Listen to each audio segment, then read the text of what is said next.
Maaga namang sinalubong ni Pangulong Bongbong Marcos sa mga estudyante sa muling pagbubukas ng mga eskwelahan o eskwela sa Epifanio de los Santos Elementary School.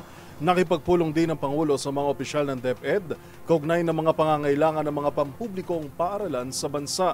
Narito ang ulat ni Leth Narciso.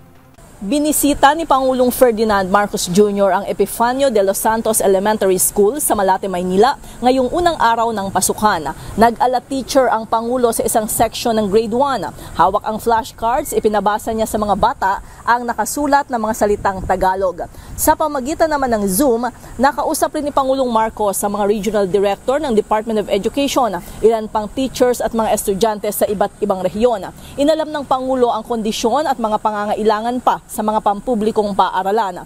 Nagbigay rin ito ng direktiba sa DepEd at iba pang kaukulang ahensya na prioridad na asikasuhin ang kuryente, tubig at internet. Muling tiniyak ng Presidente na patuloy na tinutugunan ang mga kakulangan at iba pang pangangailangan para mabigyan ng dekalidad na edukasyon ang mga mag-aaral.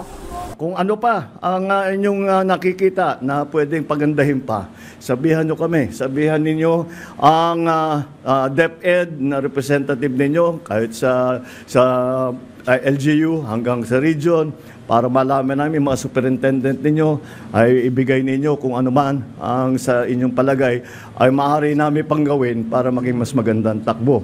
Anyway, first day pa lang, pero nakabantay kami sa inyong lahat para tiyakin na lahat ng pangangailangan, lalong-lalo na ng ating mga kabataan, ay kahit papaano maipaabot namin.